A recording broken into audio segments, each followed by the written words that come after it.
এতিম নবী গরিব নবী এলেন আমিনার কোলে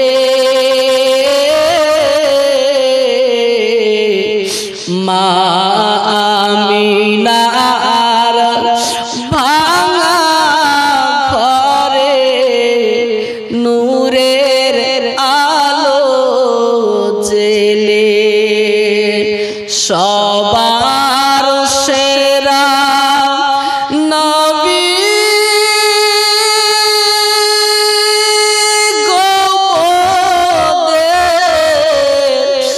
এলেন সবার পরে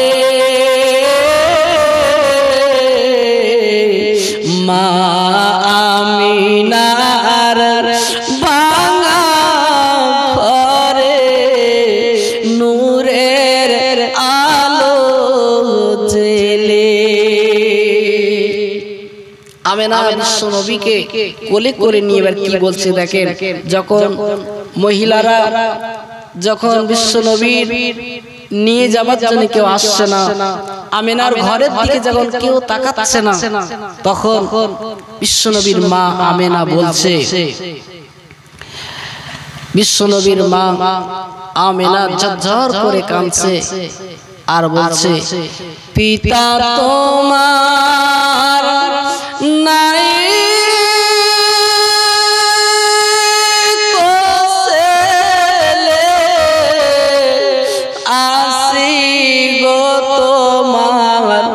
মাতা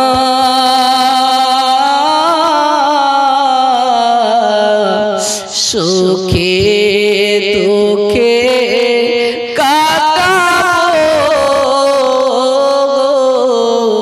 তোমার পিতার বাসায় এতিম নবী গরিব নবী এলেন আমিনার কোলে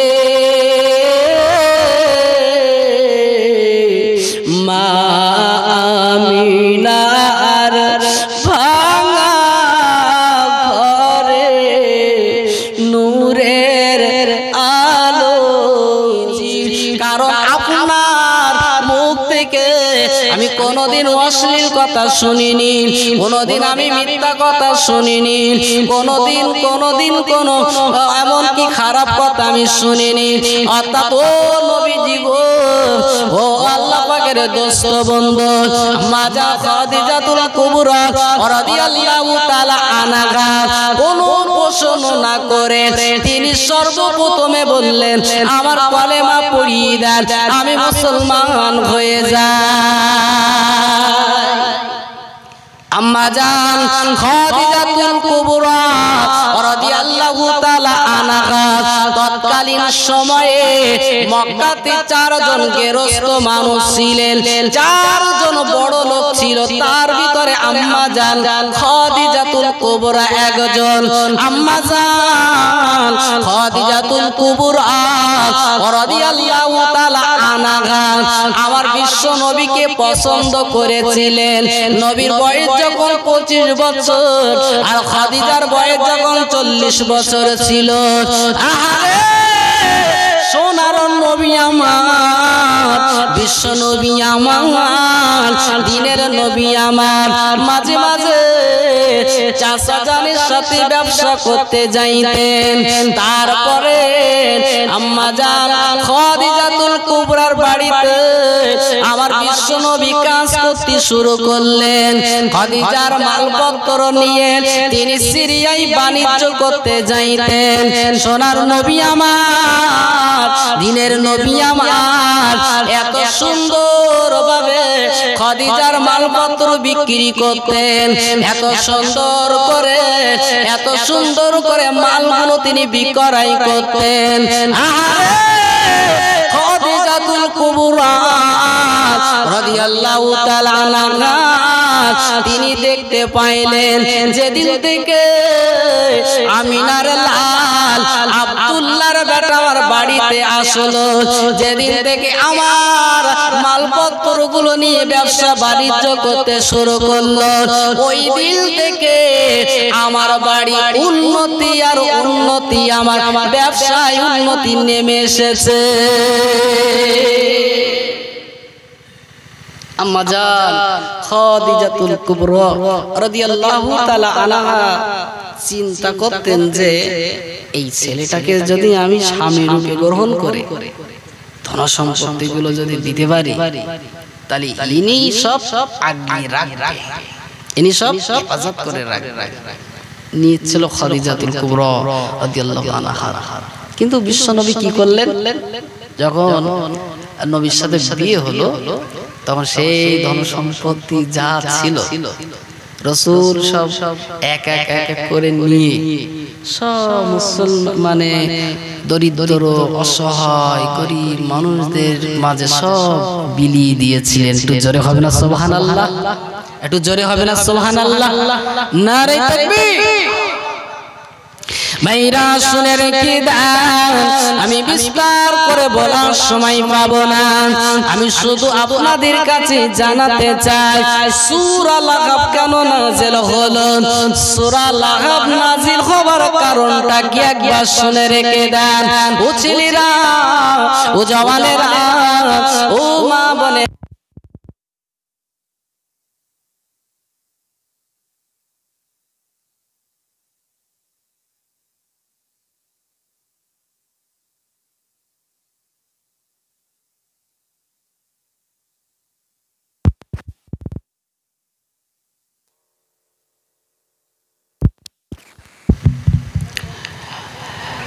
মুহাম্মদ তুমি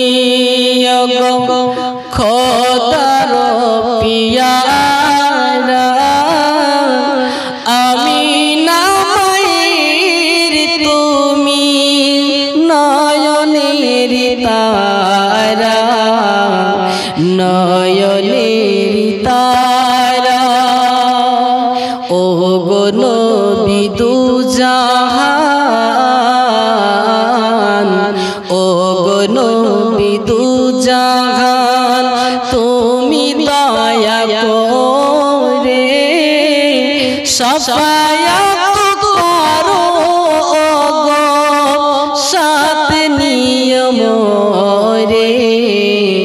মুহাম্মদ তুমি গো খোদার পিয়ারা, আমিনা মায়ের তুমি নয়নের তারা, নয়নের তারা। জোরে হবে না সুবহানাল্লাহ? বিশ্বনবীর শানে পৃথিবীতে এত গজল বার হয়েছে, আর কোন মানুষের নামে এত নাম এত গজল বানায়নি। ঠিক কিনা? কারণ আমাদের নবী হলেন বিশ্ব নবী। কি নবী? বিশ্ব নবী। অন্যান্য নবীরা ছিল শুধু এলাকার নবী, শহরের নবী, একটা গোত্রের নবী, একটা দেশের নবী। আর আমাদের নবী হলেন বিশ্ব নবী। একটু জোরে হবে না সুবহানাল্লাহ? তা সেই নবী শানে গজল দুটো একটা হবে, চারটে 100 হবে, কোটি কোটি গজল। ঠিক কিনা? কত ভাবে বিশ্ব নবীকে ডেকেছে গজলের মাধ্যমে। ও গো মা আমিনা, মা তোমার ভাঙা ঘরে রহমত খোদার পড়ে সদা ঝরে। আল্লাহর রহমত পেতে পাকা ঘর লাগে না, ভাঙা চুরো ঘরেও আল্লাহর রহমত হয়। ঠিক কিনা? ঠিক না? বিরাট কিছু ঘর বাড়ি বানিয়েছে, এসি টেসি সব লাগাইছে, আরাম আয়েশের জায়গায়। একটু রাত্রি ঘুমাবে তা ঘুম আসে না, ঘুম আসে না, নেই রাত্রি ঘুমোতেই পারে না। আবার এমনও মানুষ আছে সারাদিন কাজ কাম করে পেপারের চাল, খড়ের ছাউনি, ঠিক কিনা, অ্যালবেস্টার দেওয়া, ওর ভিতরে ঘুমোচ্ছে আর এত জোরে নাক ডাকতেছে যে পাশের বাড়ির দুতলার লোকের ঘুম ভেঙে যাচ্ছে। ঘুমোচ্ছে চিন্তা করতে থাকে, আর ও সেই দুতলা তিনতলা উপরে শুয়ে আছে, ঘুম আসছে হয় না। এই জন্য রহমত ভাঙা ঘরেও পড়ে। আমিনার ঘরটা কেন ভাঙা বলা হয় ইতিহাস, আল্লাহ সময় সুযোগ দিলে একদিন বলবো। কেন নবীর মায়ের ঘরটা, আব্দুল্লাহর ঘরটা কেন কুড়ি ঘর বলা হয়, কেন ভাঙা চুরো ঘর বলা হয়? তাই কবি বলছে, ও গো মা আমিনা মা, তোমার ভাঙা ঘরে রহমত খোদা পড়ে সদা জোরে। ও গো মা আমিনা মা, জাগার চরম চুমে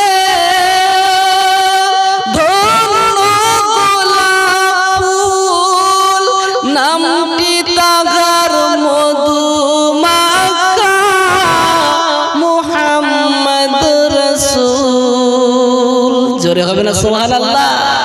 বনের পাখি গাইছে জিনা, বড়ই মধুর সুরে রহমত খোদা পড়ে সদা জোরে। ও গো মা আমিনা মা, তোমার ভাঙা ঘরে রহমত খোদা পড়ে সদা জোরে। দুরূদ শরীফ পড়েন, আল্লাহুম্মা সাল্লি আলা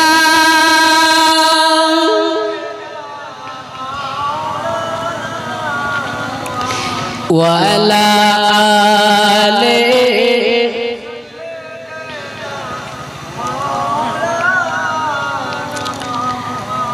আমি একটা গজল লিখেছিলাম, যেদিন আমি পড়ছিলাম যে বিশ্বনবী রাহমাতুল লিল আলামিন মায়ের কোলে ছিলেন, ভূমিষ্ঠ হওয়ার পরে বিশ্বনবী মায়ের কোলে ছিলেন।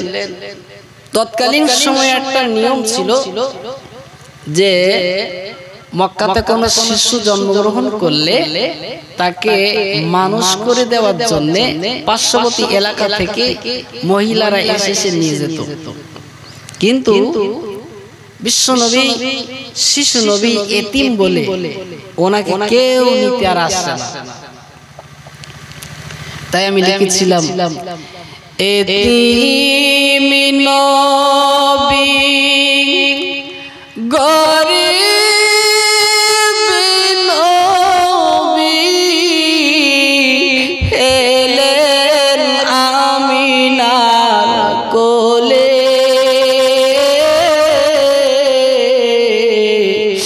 মা আমিনার ভাঙা ঘরে নূরের আলো জেলে, সবার সেরা নবী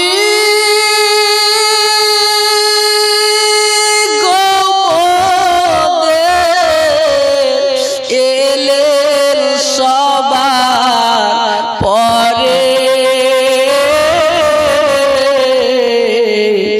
মা আমিনার ভাঙা ঘরে নূরের আলো জেলে।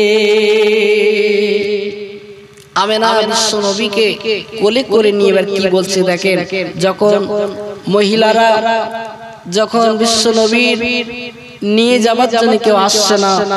আমিনার ঘরের দিকে যখন কেউ তাকাচ্ছে না, তখন বিশ্বনবীর মা আমিনা বলছে,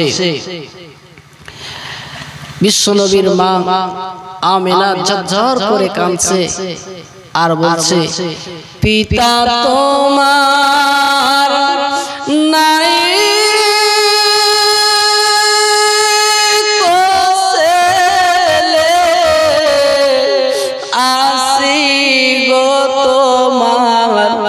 মাতা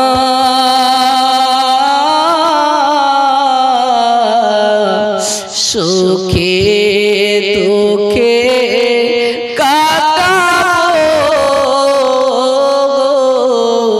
তোমার পিতার বাসায়। এতিম নবী গরিব নবী এলেন আমিনার কোলে, মা আমিনার ভাঙা ঘরে নূরের আলো জেলে। শিশু নবী, এতিম নবী, বিশ্ব নবী, আমার দিনের নবী, আবার রাহমাতুল লিল আলামিন, শিশু নবী মায়ের কোলে। আর এদিকে আমিনা বিশ্ব নবীকে দিয়ে কান্নাকাটি করতেছে। ভাইরা আমার, আপনারা একটু দূরে দূরে বসেছেন, একটু সামনের দিকে আসলে একটু ভালো হয়। একটু সামনের দিকে যদি একটু জায়গাটা একটু বিস্তার করে দেওয়া যেত খুব সুবিধা হয়। একটা এক সাইডে মানে সামনের দিকে একটু আসলে ভালো হয়।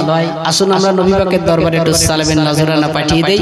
সেই সুযোগে একটু পাতনিগুলো একটু সুন্দর করে বিছিয়ে দেন, জানার একটু দূরে দূরে আছে একটু সামনের দিকে চলে আসে। একটুখানি সুযোগ করে দেন, যেখানে পানি পড়ছে ঠিক ওই জায়গাটায় আবার ওই বালতিগুলো দিয়ে দেবেন। একটু উঠে দাঁড়ান, সেই সুযোগে একটু জায়গা করে লেখেন, ইয়া নবী সালাম, ইয়া রাসূল সালাম, ইয়া হাবিব সালাম, সালাওয়াতুল্লাহ।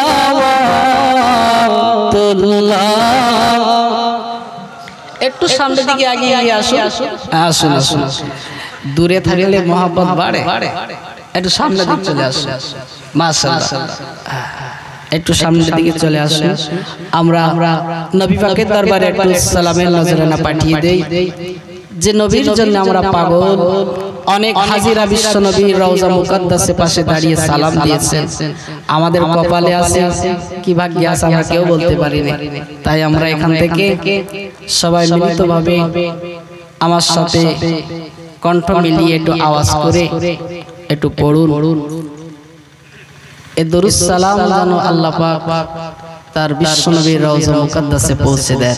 তাই একটু আওয়াজ করে বলুন, ইয়া নবী সালাম আলাইকা, ইয়া রাসূল সালাম, ইয়া হাবিব সালাম, সালাওয়াতুল্লাহ।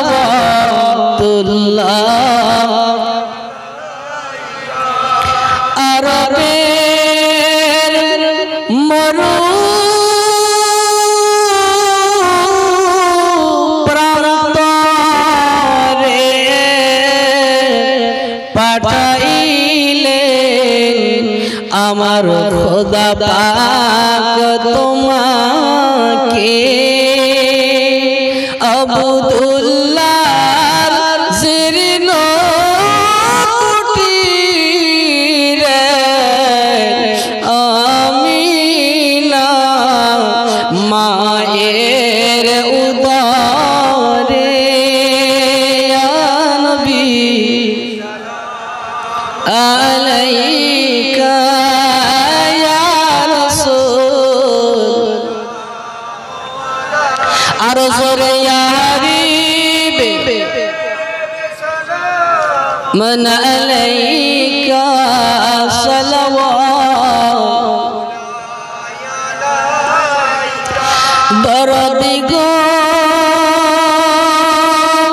ও গো দরদি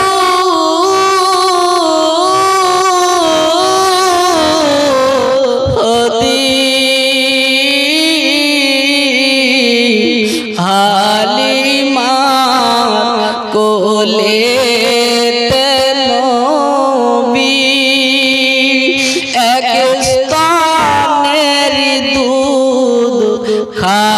খাইলেন সবই অপরটি রাখিলেন বাকি দুদু ভাইকে না দিলেন ফাঁকি নবী আলাইকা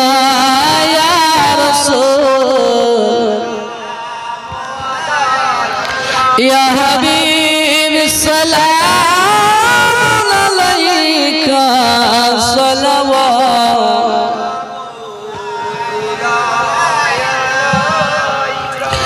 या रसूल अल्लाह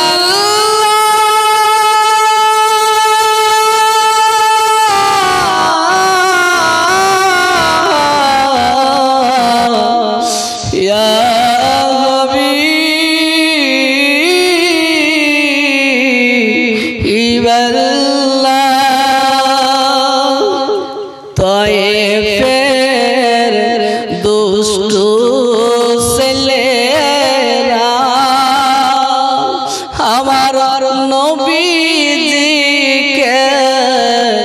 পাগল ভাবিয়া মারিল পাথর ছুড়িয়া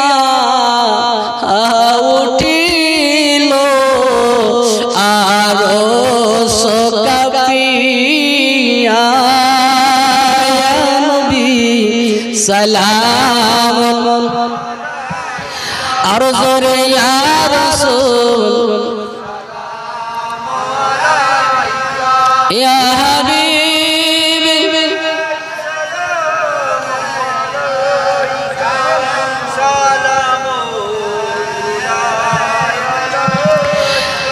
नबी जी गो ओ गो नबी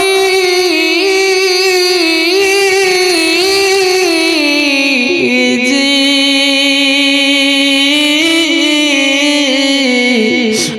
আমরা আপনারি দিওয়ানা আমরা যে আপনারি ঠিকানা কবে যাব সোনার মদিনায় পাঠাইলাম সালামের নজরানা सलाम या रसूल सलाम या हबीब सलाम अलैका सलावतुल्लाह अलैका সকলে বসে পড়ি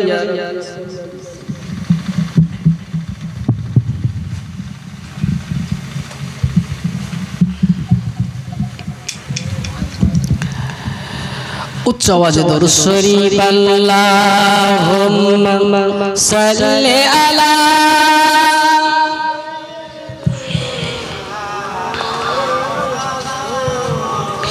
व अला आले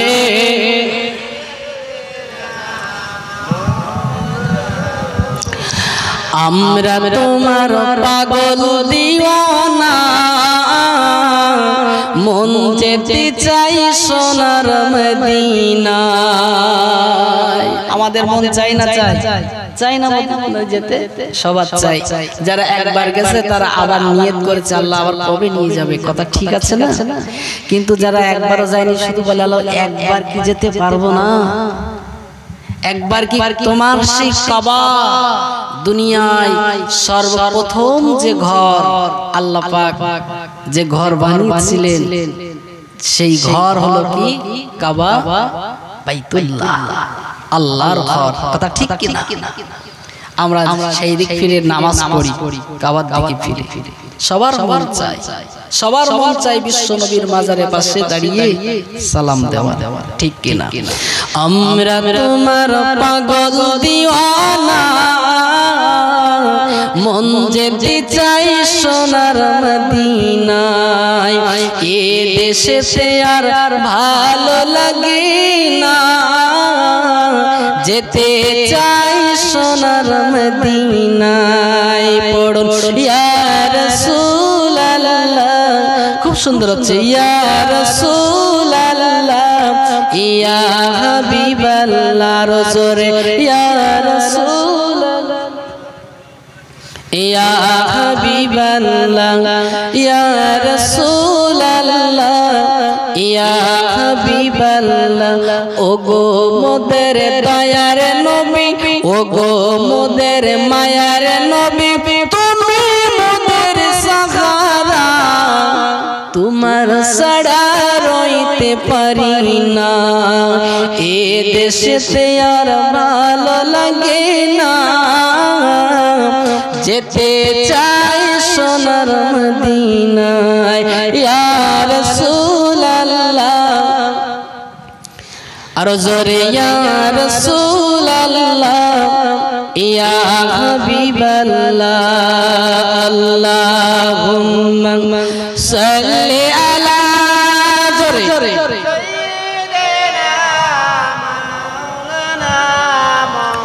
ওয়া আলা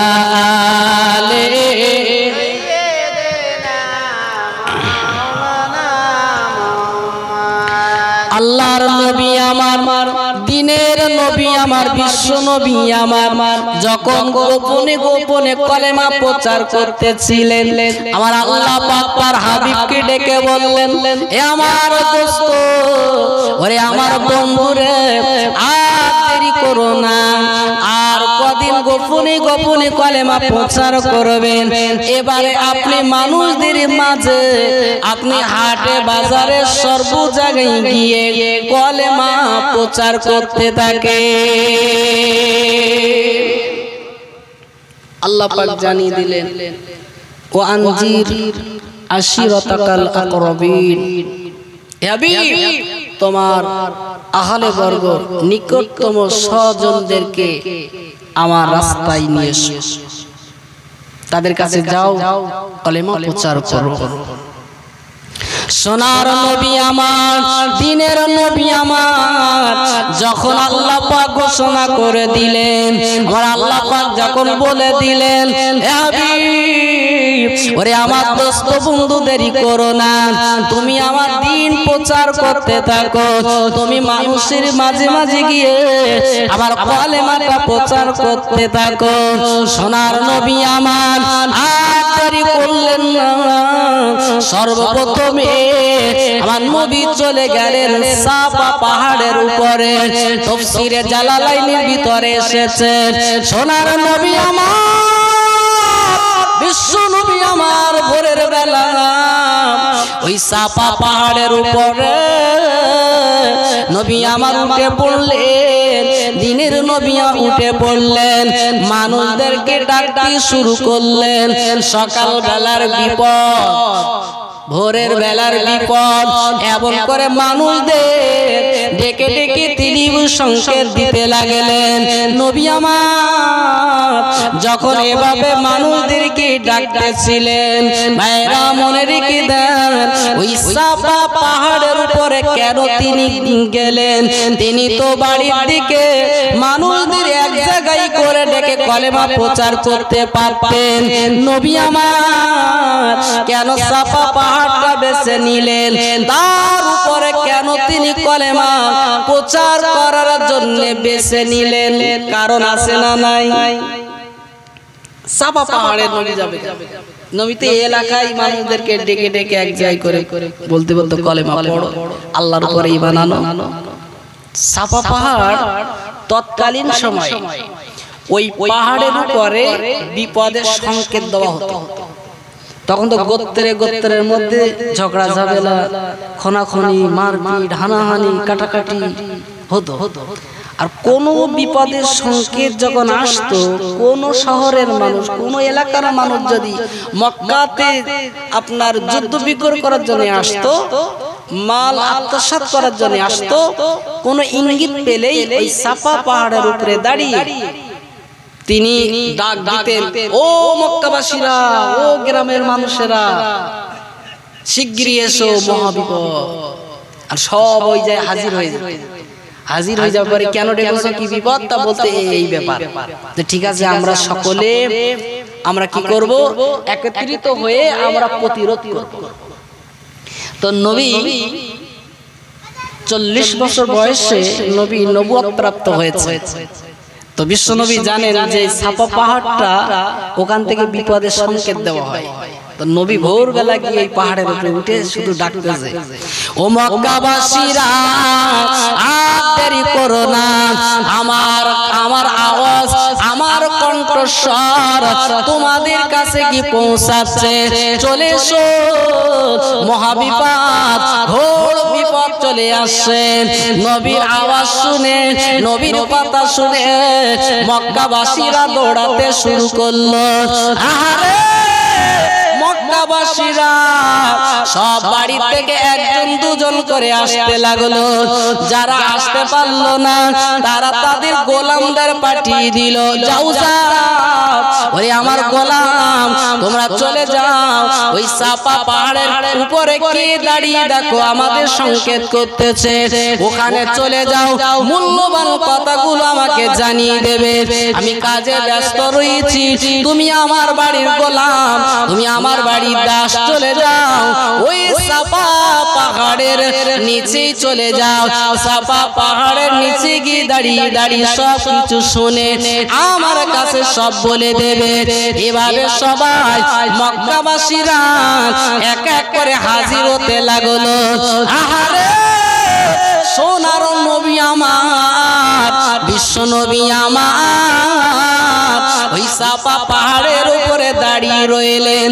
মক্কাবাসীরা এসে দেখলো যে আমাদের কি ডাকে, যে আমাদের হাসাউনি দিয়ে ডাকে, যে আমাদের কথা দিয়ে ডাকে, এ তো অন্য কেউ নয়, এ হলো তো মক্কার সেই আল আমিন। কেন ডেকেছো আল আমিন, কি জন্য ডেকেছো বলো, কি বিপদ আমাদের সামনে আছে বলো। সোনার নবী আমার, মধুর নবী আমার, উম্মতের কান্ডারি নবী আমার, ওই সময় ডেকে বললেন, ও মক্কাবাসীরা, তোমরা কি জানো আমি তোমাদের কেন ডেকেছি, তোমরা কি জানো? বলেন না না না, আমরা কেউ জানি না। তুমি কেন আমাদেরকে ডেকে এক জায়গায় করেছো? নবী আমার বললে, তোমরা কি আমার কথা বিশ্বাস করবে? আমার কথা কি তোমরা মেনে নেবে? মক্কাবাসীরা ওই সময় জানিয়ে দিলেন, ও আল আমিন, ও আব্দুল্লাহর বেটা, ও আমিনার লাল, না না না, কেন তোমার কথা বিশ্বাস করব না? তোমার মুখ দিয়ে কোনোদিন আমরা মিথ্যা কথা শুনিনি, তোমার মুখ দিয়ে কোনোদিন বাজে কথা শুনিনি, মানুষকে কোনোদিন ধোঁকা দাওনি। না না না, তুমি যখন আমাদেরকে ডেকেছো, নিশ্চয়ই কোনো গুরুত্বপূর্ণ কথা আমাদেরকে তুমি জানাবে। মক্কাবাসীরা ডেকে বললে, ও আব্দুল্লাহর বেটা, ও আমিনার লাল, কি আমাদেরকে জানাবে, কি আমাদের গুরুত্বপূর্ণ কথা বলবে? নবী আমার ওই সময় ডেকে বললেন, ও মক্কাবাসীরা শুনে রাখো, ও আমার দেশের মানুষেরা, এ আমার কওমের মানুষেরা, এ আমার আত্মীয় স্বজনরা, শুনে রাখো, তোমরা জেনে রাখো, আমি যদি তোমাদের বলি সাফা পাহাড়ের পিছন দিকে একদল সৈন্যরা, একদল দস্যুরা আর একদল বদমাইশরা তারা তৈরি হচ্ছে তোমাদের উপরে যুদ্ধ করবে, তোমাদের মালপত্র হরণ করবে, তোমাদের সাথে কাটাকাটি যুদ্ধে লিপ্ত হবে। তোমরা কি আমার কথা বিশ্বাস করবে? তোমরা কি আমার কথা মেনে নেবে? সোনার নবী আমার, দ্বীনের নবী আমার, রহমাতুল লিল আলামিন যখন বললেন, মক্কাবাসীরা ডেকে বললেন, আব্দুল্লাহর বেটা ও আমিনার লাল, কেন আমরা বিশ্বাস করব না? তুমি জীবনে মিথ্যা কথা বলুনি বলে, তুমি এতটা সততার ভিতরে থাকো বলে আমরাই তোমাকে আলামিন উপাধি দিয়েছিলাম। তোমার তো এমনি এমনি আলামিন দেয়নি, তোমার ভিতরে এত সততা আছে, এত সুন্দর তোমার কথা ব্যবহার আচার আচরণ, আর জীবনে তুমি মিথ্যা কথা বলনি, আজকে কথা মিথ্যা হবে? নবী বলছে তাই আমার কথা মেনে নেবে? সোনার নবী আমার, দ্বীনের নবী আমার ডেকে বললেন, ও মক্কাবাসীরা, আমি এই জন্য ডেকেছি, এই জন্য তোমাদের একত্রিত করেছি। আমার বক্তব্য হলো, তোমরা জানো না আমার আল্লাহ রব্বুল আলামিন আমার কাছে দায়িত্ব দিয়েছেন। আমার 40 বছর বয়সে হযরত জিবরিল আমিনের মাধ্যমে আমার কাছে কোরআন নাযিল হচ্ছে, আল্লাহর কোরআন নাযিল হয়েছে। আল্লাহ পাক আমাকে পারমিশন দিয়েছে, হুকুম দিয়েছে দ্বীন প্রচার করার জন্য, কলেমা প্রচার করার জন্য, ইসলামের ছায়াতলে আসার জন্য, তোমাদের আহ্বান করার জন্য আল্লাহ পাক আমার দায়িত্ব দিয়েছে। শিরক কুফরি থেকে বাঁচার জন্য, তোমাদের জন্য আমি নবী এসেছি, তোমাদের বাঁচানোর জন্য, তোমরা যাতে জাহান্নামী না হয়ে যাও, তোমরা যাতে আল্লাহ পাকের মনোনীত বান্দা হতে পারো, তার জন্য তোমাদেরকে আমি ডেকেছি। হে মক্কাবাসীরা, তোমরা শুনে রেখে দাও, আমি হলাম সে আব্দুল্লাহর বেটা, আমি হলাম সে আমিনার লাল। আমার আল্লাহ আমাকে মনোনীত করেছে, আমার আল্লাহ রব্বুল আলামিন আমাকে পয়গম্বর করে পাঠিয়েছে। আমার আল্লাহ রব্বুল আলামিন ইতিপূর্বে সকল নবীরা যে নবীর আসার সুসংবাদ দিতেছিল, যে নবীর আসার জন্য সবাই ঘোষণা করেছিল একজন নবী আসবে, তিনি হলেন আখিরি জামানার পয়গম্বর, তিনি হলেন শেষ জামানার নবী।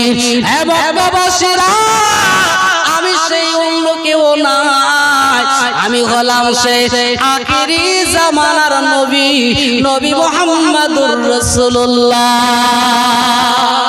তোমাদের মাঝে কেন এসেছি? তোমাদের এই জন্য বলছি, ও মক্কাবাসীরা, আমি নবী জানিয়ে দিলাম, তোমরা যখন আমার কথা বিশ্বাস করো, আমার কাছ থেকে কোনোদিন মিথ্যা কথা শুনোনি, মানুষকে কোনোদিন আমি ধোঁকা দেইনি, আজকেও তোমাদের ধোঁকা দিচ্ছি না। তোমরা সবাই কলেমা পড়ে না, তোমরা সবাই মুসলমান হয়ে যাও, তোমরা এক আল্লাহর উপরে ঈমান আনো, লাত মানাত উজ্জার পূজা ছেড়ে দাও। সোনার নবী আমার, বিশ্ব নবী আমার, যখন এই কথা বলছিলেন এক আল্লাহর উপর ঈমান আনতে, লাত মানাত উজ্জার ছেড়ে দিতে, তখন দেখা গেল ওই দলের ভিতরে একজন হাত উঁচু করে বললেন,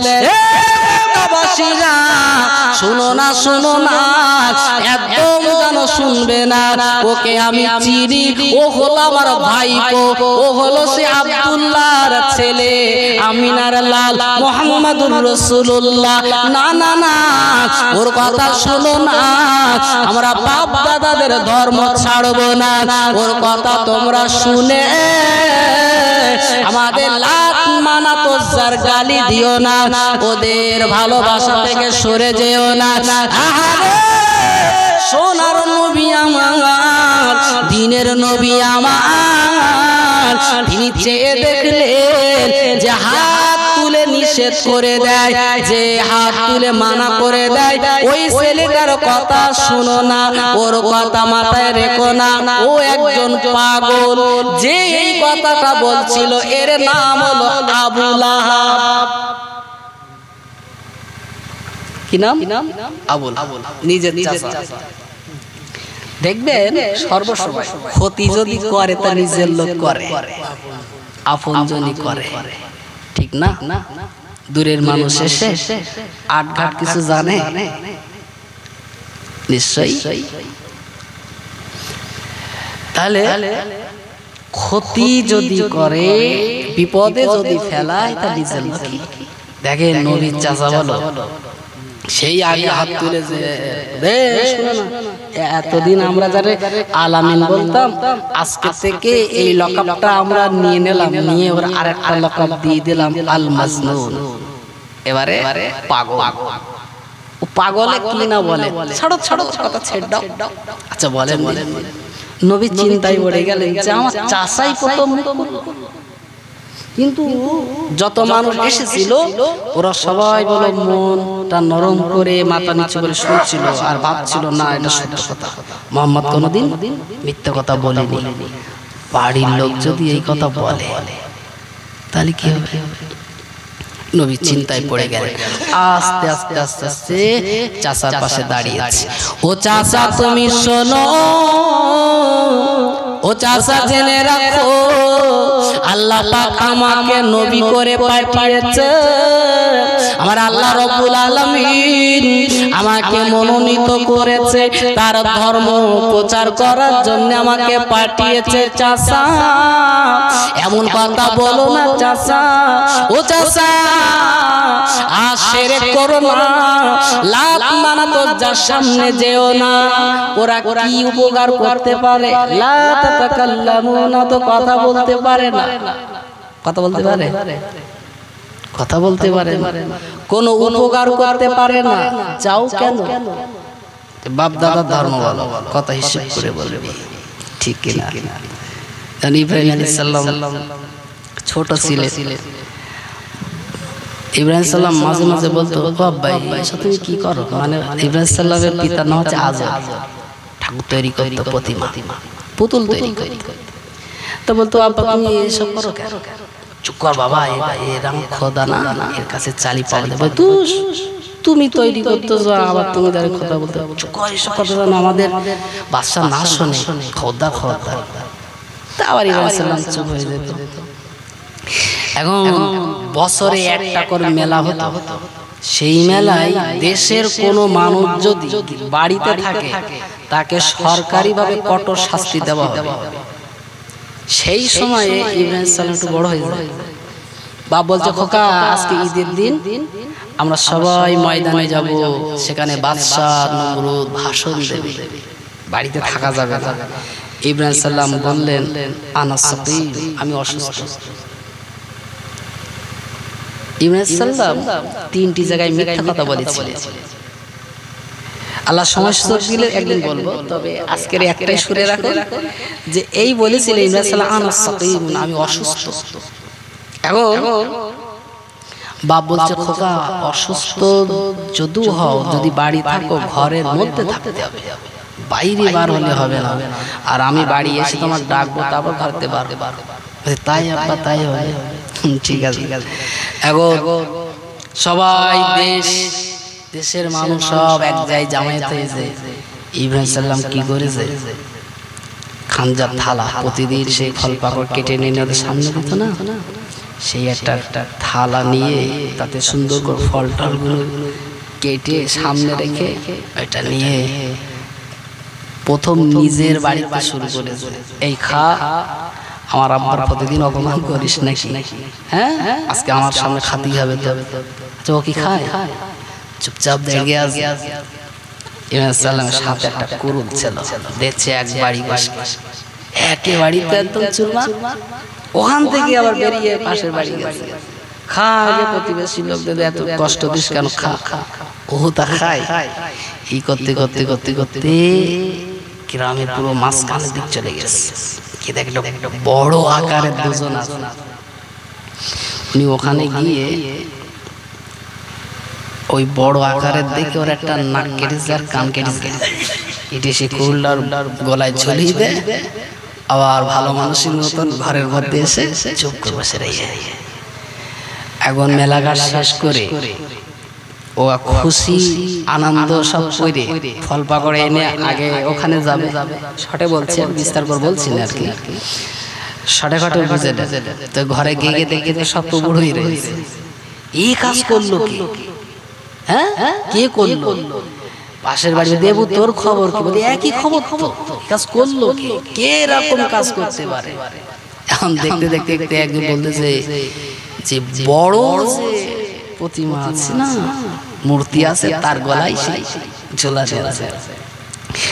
এখন ইব্রাহিম সাল্লামের কানে চলে এসে ইব্রাহিম সাল্লামকে বলতেছে, বাপ তুমি এই কাজ করো? নারে তাকবীর, একটু জোরে আওয়াজ হবে, নারে তাকবীর, নারে তাকবীর। জনাব আল-হাজ হযরত মাওলানা মুজিবুর রহমান শাইখ, নারে তাকবীর। আমার ভাইরা এই পর্যন্ত বলে আমরা বক্তব্য শেষ করছি। আমাদের সকলের আপনজন প্রিয়জন ভালো মানুষ, বাস্তবিক ভালো মানুষ।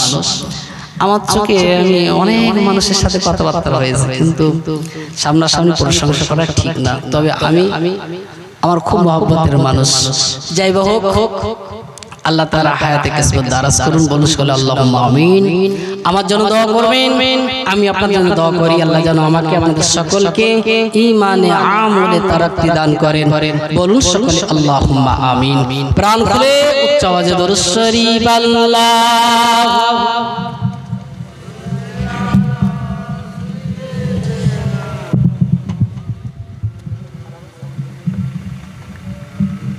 আমাদের সম্মুখে ঘড়ি প্রধান অতিথি হিসেবে যিনি এসেছেন, ওনার ওয়াজ নসিহত শোনার জন্য যারা আপনারা আগ্রহ হয়ে আছেন, সকলকে অনুরোধ করছি আপনারা তাড়াতাড়ি চলে আসুন, এসে আমার মজলিসে বসে ওনার ওয়াজ নসিহত শুনুন। আপনাদের সম্মুখে খনি হযরত মাওলানা মুজিবুর রহমান সাহেব, আমরা সকলেই চিনি খোকা মাওলানা বলে। ওই জন্য উনি কোরআন হাদিস থেকে ওয়াজ নসিহত করছেন, আপনারা সকলে দৃষ্টিতে শ্রবণ করুন। দরুদ শরীফ আল্লাহুম্মা।